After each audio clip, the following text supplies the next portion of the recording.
Good morning, student. Now we will discuss about second chapter. Your second chapter is relation. First relation को study करने से पहले हम लोग some बेसिक रूल्स के बारे में जानेंगे, जैसे कि ऑर्डर्ड पेयर किसे कहते हैं. Okay student, now ordered pair is defined by an order pair consist of two elements or objects in a given fixed order. तो इन ऑर्डर पेयर, कोई भी ऑर्डर पेयर अगर आपका है तो इसमें कितने एलिमेंट्स होंगे? टू एलिमेंट्स होंगे. सिंपल सी बात है.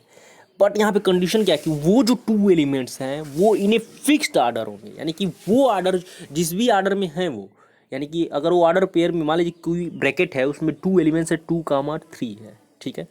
तो 2, 3, 3, 2 नहीं हो सकता, यानी कि वो हमेशा ऑर्डर क्या होगा? फिक्स होगा. अब ये फिक्स कैसे होता है ये समझिए जरा आप. जैसे मान लीजिए कि इसके एलिमेंट्स किस प्रकार से होंगे, मतलब कि आपकी ये स्मॉल ब्रैकेट में ए कामा बी टाइप के होंगे, जहाँ पे जो फर्स्ट एलिमेंट होगा वो किसी सेट ए का हो सकता है एंड जो सेकंड एलिमेंट होगा वो किसी सेट बी का हो सकता है. और ये ऑलवेज होगा आपका कि जो फर्स्ट एलिमेंट है इस ऑर्डर पेयर का वो हमेशा सेट कैपिटल ए का ही होगा.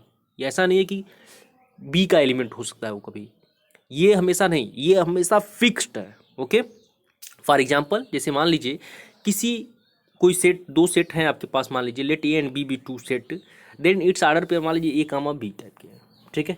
यानी कि जो पहला एलिमेंट होगा वो कैपिटल ए का होगा और दूसरा एलिमेंट कैपिटल बी का होगा. या फिर मान लीजिए कि अगर हम इसे कहीं डिनोट करें, जैसे मान लीजिए कोऑर्डिनेट को, आपको किसी पॉइंट को डिनोट करना है प्लेन पे, ठीक है स्टूडेंट. मान लीजिए कि हमें कोई पॉइंट पी है या फिर जो भी है आपका, मान लीजिए कोई पॉइंट यहाँ पे, मान लीजिए कि ये जो है आपका पी है, ठीक है.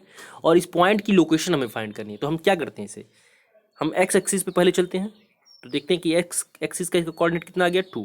फिर वाई पे चलते हैं जब ये, ठीक है स्टूडेंट, जब हम वाई पे चलते हैं, अगर आप देखें यहाँ से ये स्टूडेंट, तो वाई पे जब चलते हैं तो ये आ गया आपका 3. तो इस पॉइंट की पोजीशन क्या हो जाएगी? 2, 3. क्या इस पॉइंट की पोजीशन 3, 2 हो सकती है? कभी नहीं हो सकती. यानी कि ये जो पॉइंट है इसका ऑर्डर क्या है? फिक्स है. दैट मीन्स 2, 3 कभी भी 2, 3 ही होगा, 3, 2 नहीं हो सकता है. तो इस कंडीशन में ये जो है क्या है, एक तरह से 2, 3 जो पॉइंट दिया गया है वो क्या है आपका? ऑर्डर्ड पेयर, ठीक है. यानी कि किसी भी पॉइंट की location on a plane that is called ordered, in denoted by in a order pair. हम ऑर्डर पेयर में ही डिनोट कर सकते हैं. ओके, तो आप लोग ऑर्डर पेयर को समझ गए होंगे कि स्मॉल ब्रैकेट में कोई भी दो पॉइंट होंगे जिनका ऑर्डर हमेशा फिक्स होगा, यानी कि उसी फॉर्म में लिखे जा सकते हैं, उन्हें हम कहते हैं ऑर्डर पेयर. ठीक है स्टूडेंट. नाउ कुछ ऑर्डर पेयर कुछ प्रॉपर्टी भी सेटिस्फाई करता है. जैसे मान लीजिए equality of order pair, two order pair हैं और उनकी दोनों को इक्वल कर दिया जाए, उन दोनों को इक्वल कर दिया जाए, तो जरा इक्वलिटी की कंडीशन में वो क्या सेटिस्फाई करते हैं. जैसे मान लीजिए हम टू ऑर्डर पेयर लिए, A comma B and C comma D, and A comma B is equal to, order pair A comma B is equal to order pair C comma D. मान लीजिए कि order pair A comma B is equal to order pair C comma D. Then जो first element ये क्या बोलते हैं कि left hand side का आपका है वो आपका राइट हैंड साइड के फर्स्ट एलिमेंट से इक्वल हो जाएगा. यानी कि first element of order pair A comma B, that means A is equal to first element of order pair C comma D, that is equal to C. यानी A is equal to C and B is equal to D. Okay student, तो ये जो property है, इस property से हम काफ़ी question को सॉल्व कर सकते हैं. आपके क्वेश्चन दोनों मतलब कि एक एक नंबर में पूछे जा सकते हैं. जैसे मान लीजिए आपको दे दिया जाएगा कि order pair 2, x is equal to y, 5 है. अब जरा फाइंड कीजिए, find the value of x and y. तो आप जानते हैं कि ऑर्डर पेयर की प्रॉपर्टी क्या होती है, कि ऑर्डर पेयर की जो प्रॉपर्टी होती है, इस साइड का देखिए 2 है और यहाँ पे क्या है y है, यानी कि that means this denote that कि 2 is equal to y. And यहाँ पे आप देख सकते हैं कि यहाँ पे x है, तो यहाँ का सेकेंड एलिमेंट क्या है आपका इस ऑर्डर पेयर का? 5 है, यानी कि x इज इक्वल टू 5. यानी कि एक तरह से आप ऑर्डर पेयर से क्वेश्चन सॉल्व करके आप निकाल सकते हैं एक्स एंड वाई की वैल्यू. सेम ऐसे ही थोड़ा सा बड़ा इक्वेशन दे दिया जाए, जैसे मान लीजिए इफ़ 5a-6, 6 एक ऑर्डर पेयर है and that is equal to है आपका 7, 8 - b से, एंड आपसे कह दिया जाए कि फाइंड कीजिए ए एंड बी की वैल्यू फाइंड कीजिए.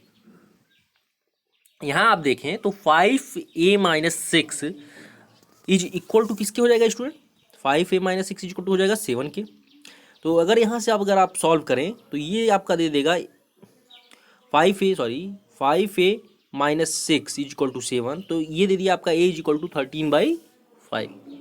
एंड जो सेकेंड आपका होगा, सेकेंड एलिमेंट दोनों के आर्डर पेयर के इक्वल होंगे, यानी कि 6 इज इक्वल टू हो जाएगा 8 माइनस बी के इक्वल, यानी कि ये हो जाएगा आपका b इज इक्वल टू दे देगा आपका 2 के इक्वल। Okay student, b is equal to 2।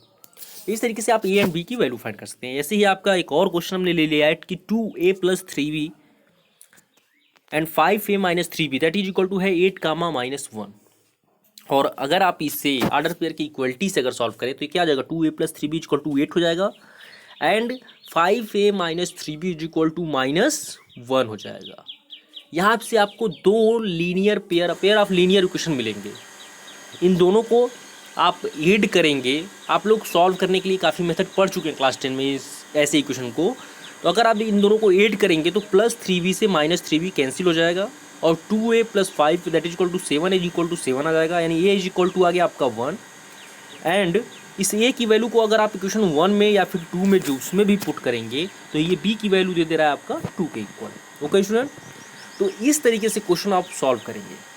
जैसे मान लीजिए एक और तरीके से आप भी नोट कर सकते हैं। यहाँ पे ज़रा देखिए, क्वेश्चन आपसे इस तरीके के भी पूछे जा सकते हैं कि a इज इक्वल टू मान लीजिए एक सेट है 1 2 3 4 5 6 7 6 9 सॉरी 5 6 7 9 5 6 9 एंड b एक सेट है 2 4 6 8 और आपसे कह रहा है कि find all the set of ordered pair.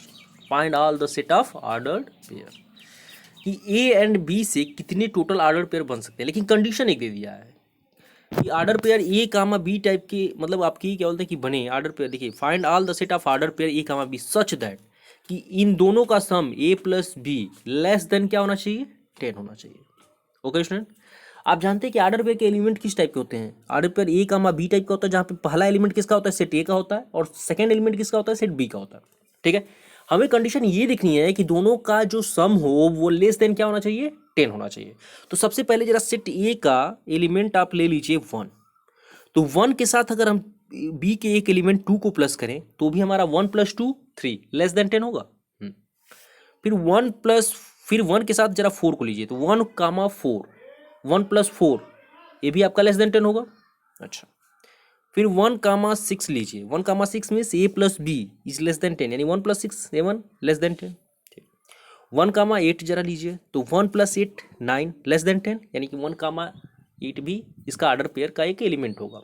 ठीक है student, now come to the second element. अगर हम लोग जरा इसका सेकेंड एलिमेंट ले 2, ए का सेकेंड एलिमेंट लीजिए अब 2, तो 2 को जरा चेक कीजिए 2 से, तो 2 कामा 2 यानी 4, 2 कामा 2 मीन्स 4 नहीं, 2 कामा 2 मतलब ये हो गया आपका कि 2 + 2 4 एंड लेस देन 10 होगा। ये कंडीशन सेटिस्फाई कर रहा है, ये जो गिवन कंडीशन है।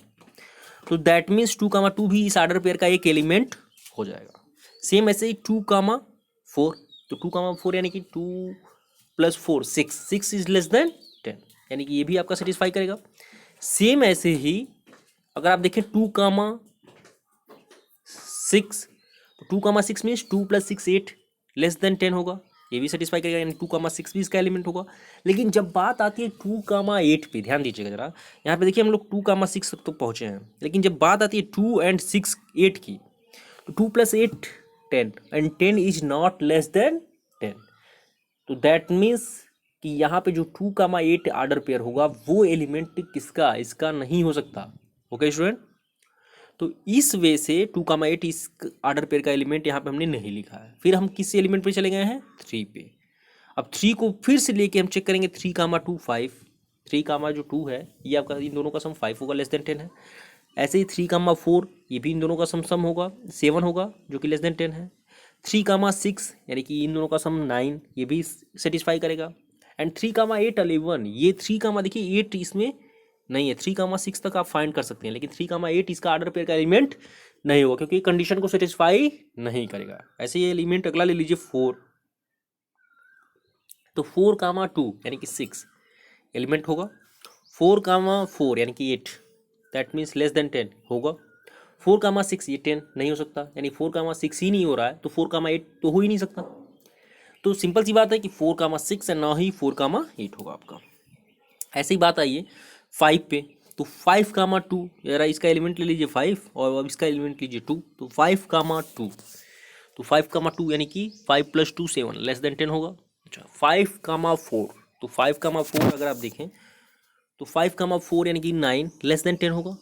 5 कामा 6, 5 कामा 6 यानी 5 + 6 11 लेस देन 10 होगा नहीं। 5 कामा 8 यानी 5 + 8 13, 13 इज लेस देन 10 नॉट, यानी ये भी नहीं हो सकता। तो फिर किसी ए पे आएंगे हम 6 पे, तो 6 कामा, जरा इसका फिर सेकेंड एलिमेंट ले लीजिए 6, तो 6 कामा 2 यानी 8 लेस देन 10 होगा, हाँ होगा। 6 कामा 4 यानी कि 6 कामा 4 यानी कि 6 + 4 लेस देन 10, यानी कि 10 इज लेस देन 10, 6 + 4 10 होता है, 10 इज लेस देन 10 होगा, नहीं हो सकता। तो 6 कामा 4 इसका एलिमेंट नहीं होगा, नहीं 6 कामा 2 होगा, तो 6 कामा 4 नहीं हो सकता, तो 6 कामा 6 भी नहीं हो सकता, 6 कामा 8 भी नहीं हो सकता। अब जरा बात आइए, जरा 9th पे चलते हैं, इसके लास्ट एलिमेंट पे, तो 9 पे, तो 9 कामा 2 11, 9 to 11 is less than 10 not, that means this is wrong for first case. न ही 9 कमा 2 होगा, न ही 9 कमा 4, न ही 9 कमा 6, न ही 9 कमा 8 इस आर्डर पेयर का एलिमेंट होगा। तो इस तरीके से एक 2 सेट दिए गए हों और आपको एक कंडीशन दे दी जाए कि ए और बी इस टाइप के हों कि ए + बी लेस देन 10 हो, तो आप इसके आर्डर पेयर एलिमेंट बताइए कि कौन कौन से एलिमेंट होंगे, तो आप फाइंड कर सकते हैं। हमने इसके बाद आपको कुछ क्वेश्चन दिए थे, ये जो आपके एक्सरसाइज के क्वेश्चन हैं अगर आप देखें तो आप इसे सॉल्व कर लीजिएगा। Okay student.